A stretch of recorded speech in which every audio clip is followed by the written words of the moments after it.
Yeah, I guess the thing you hit on at the end, and my son and I have talked about this, is the extent to which, and then we began doing some Google searches and whatnot, and you might expand on this, is the amount of troops and bases we have all over the country in terms of just everywhere.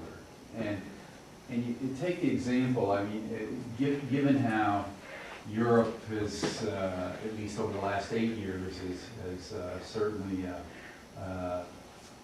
been sticking it in our eye every chance they get. It just strikes me as, hey, look, you guys are modern countries. You know, you need to provide for your own defense. We don't need to be over here. Sure, if something happens, we'll come to help you. But for us to permanently station people, it's just ridiculous. When it's getting to be a long time too. I mean, they've been in Germany since the war. Yeah. So I mean, we're now 60 years in Germany, 60 years in Japan, 50 years in Korea. Yeah. And but some of it, we have to decide how we react and how we want to have our foreign policy portrayed. When my dad stood up to Giuliani and said that our foreign policy causes some of what we got on 9/11, he didn't say that it justifies what those people did to us, but we have to understand that there is blowback from our foreign policy. For example, we have to ask ourselves, who needs to be a part of NATO? What does NATO need to be at this point? One of the big things the neocons, the people in the Republican Party sort of on the other side from where I come from, is they want Georgia to be part of NATO. Well, Georgia sits right on the border of Russia. Do you think that might be provocative to put them in NATO? NATO's treaty actually says that if they're attacked, we will defend them. So if the treaty means something, that means all of a sudden we're at war with Russia. If Georgia would have become, Bush wanted Georgia to become part of NATO. Had they been part of NATO, we'd be at war with Russia right now.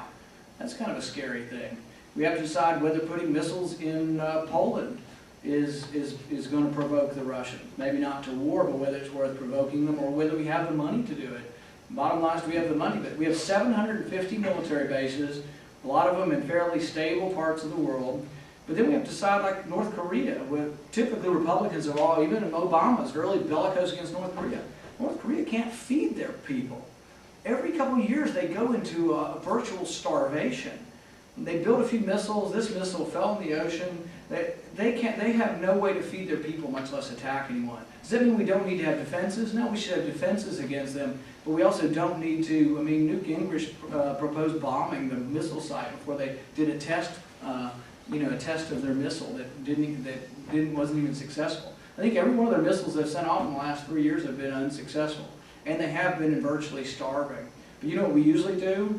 We play this cat and mouse with them. We go to them, we offer them money. We'll say, all right, if you'll quit work on your nuclear reactor, which isn't working anyway, but if you'll quit working on it, we'll give you enough food to last 6 months. You know, and we've done that repeatedly. But we do have to address it, and it is something that a lot of Republicans don't agree on. I mean, there may be many here, and I don't mind hearing it if you disagree. I just think we have to address it if we are fiscal conservatives. If we don't care about the budget, there are Republicans who say deficits don't matter. Jack Kemp was sort of a deficits don't matter kind of Republican, and there have been others. But you have to decide if they do matter. See, I think they ultimately matter, and I don't think they're an academic question, because I think the deficit is so large now. It's at the highest percentage of GNP I think that it's ever been, higher than World War II now. The way we pay for the deficit is one of 3 ways. Well, we don't pay with taxes because then it wouldn't be a deficit. If we paid for taxes in a balanced budget, that's not a deficit. So we pay for it through either borrowing or monetizing the debt. We borrowed a lot from the Chinese. We borrowed a lot from many different countries. They're sort of at wit's end where they don't want to borrow our capital anymore. But then we're also going to have to monetize it, which means the Federal Reserve simply prints up the money and through a computer entry buys treasury bills and they bought our debt. The problem is that if you print up too much money, the money existing becomes worth less.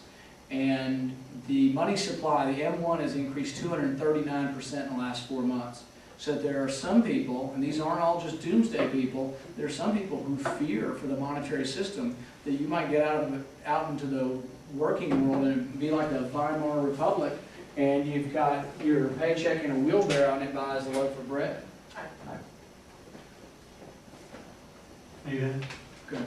I'd like to know, what do you think about the fair tax?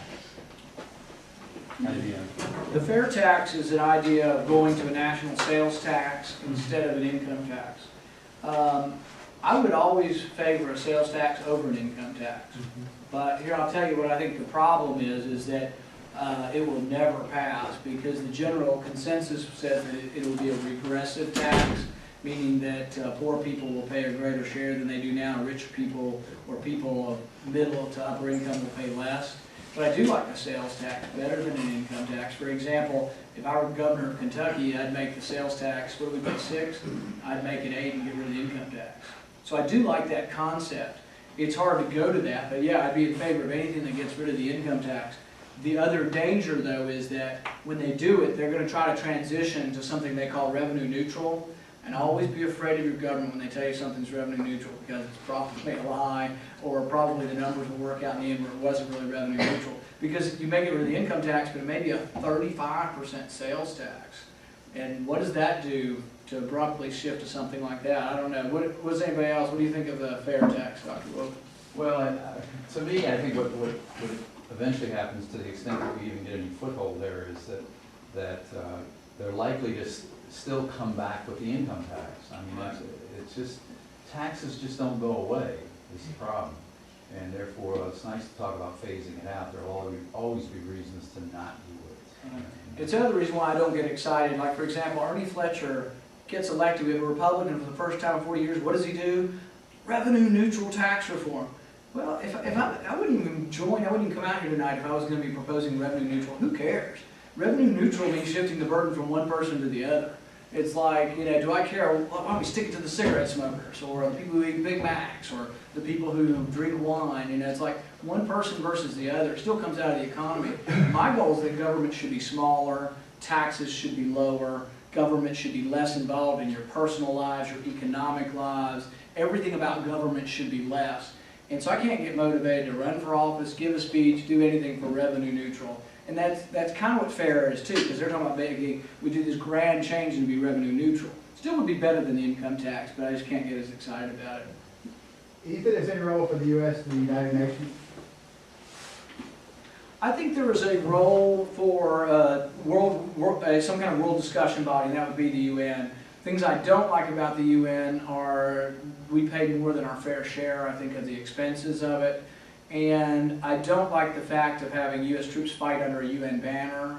I think we should always fight under the U.S. flag, and only for reasons that we think are important to our country, not, you know, the UN's got a lot of petty tyrants and socialists and graft and thieves and you name it. I mean, They're all on the Security Council. yeah, well, you have there are all these third world countries, and we should never submit our policy to them. The UN also will pass stuff like that they think banning guns is a good idea. Or they'll pass stuff saying like, you know, that our taxes are too low and we need to have some worldwide internet tax. So they're always come up with crazy notions I don't agree with. But at the same time, do I believe we should have a body to discuss things, and that negotiation is a good way to avoid war? Yeah, I think negotiation and trade are good ways to avoid war. So.